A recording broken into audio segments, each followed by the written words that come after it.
What if your home doesn't actually need more expensive furniture, designer decor, or a major renovation to look better? What if the real problem is much simpler and hiding in plain sight? Because a room can be perfectly clean, beautifully furnished, and still somehow feel cheap. And usually, it isn't one terrible decision causing it. It's a handful of small visual signals that quietly make everything around them feel less intentional. The good news? You can fix most of them without starting over. There are 4 changes that can completely transform the way a home feels. And the last one might explain why a room can look outdated even when everything in it is technically in style. Number 1. Upgrade the details people notice first. Look at your kitchen. Maybe you have perfectly functional cabinets, a clean countertop, and decent appliances. But if the cabinet handles, faucet, lighting, and other hardware all look like basic builder-grade choices, the entire room can feel ordinary. That doesn't mean chrome is bad. It doesn't mean black hardware automatically looks luxurious. The issue is that everything looks like the safest possible choice. And when every detail blends together, the room loses personality. Instead of replacing your entire kitchen, change the small things that your eyes naturally notice. Try hardware with more visual weight. Choose a faucet with a stronger shape. Introduce a finish that complements the room instead of simply matching everything else. The goal isn't to make the kitchen flashy. It's to make it look intentional. The same principle works in bathrooms. A large frameless mirror combined with harsh overhead lighting can make even a beautiful vanity feel cold and unfinished. A more substantial mirror frame and softer, layered lighting can instantly create more depth.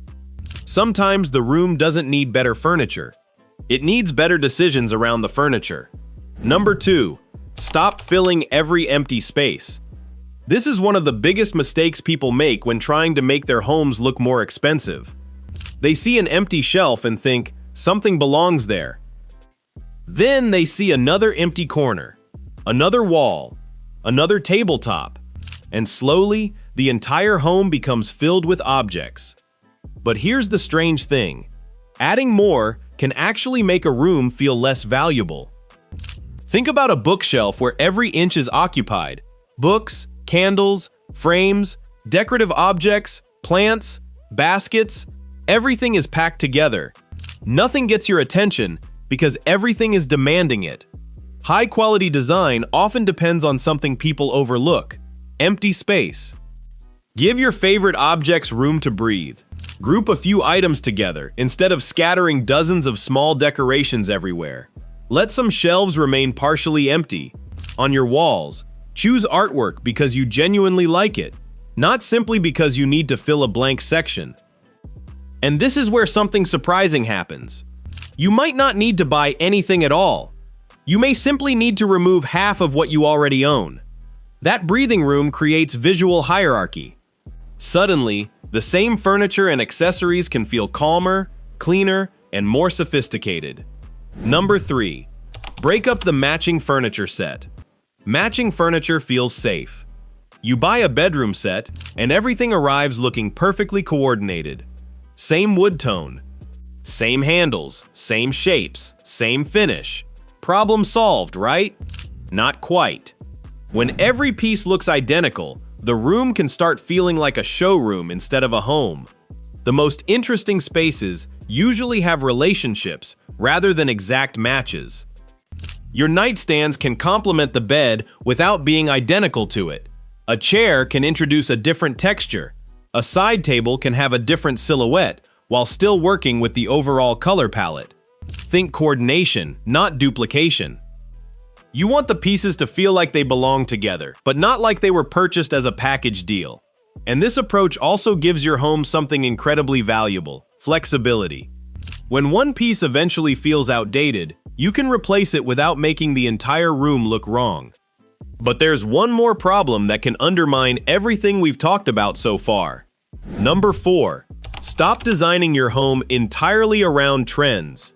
This is perhaps the biggest trap of all. A trend can look fantastic in a photograph. You see it online again and again, and eventually your brain starts associating it with beautiful interiors. So you buy the popular chair, the popular lighting, the popular rug, the the popular color. Then you combine them all. And suddenly, instead of looking timeless, your room looks like a snapshot of one particular year. The problem isn't that trends are bad. Trends can be fun. They can introduce fresh ideas and help you discover styles you genuinely love. The mistake is allowing trends to become the foundation of your home. Build your main space around things that have staying power: comfortable furniture, balanced proportions, natural textures, useful lighting, and colors you actually enjoy living with. Then let trends appear as accents. A cushion, a small lamp, a piece of art. Something that can be changed without rebuilding the entire room. And be careful with decorative items that exist, mainly because they photograph well. Oversized novelty signs, excessive faux greenery, or accessories that dominate the room can quickly make a space feel staged rather than lived in. The best homes don't constantly announce how stylish they are. They simply feel good to be inside. It creates hierarchy. One element leads, another supports it. Some areas are quiet, some pieces stand out. Nothing has to compete for attention. So before you buy another decoration, another piece of furniture, or another luxury upgrade, stop and look around your room. Ask yourself one simple question: what is my home trying too hard to prove? Because the answer might reveal the fastest transformation you can make. And here's the part most people discover too late. Sometimes the room you've been trying to upgrade doesn't need more. It needs permission to breathe. If this helped you see your home differently, give the video a like and subscribe for more practical design ideas that make a real difference without requiring a complete renovation. And turn on notifications so you don't miss the next one. Most importantly, tell me in the comments, which of these 4 changes does your home need the most?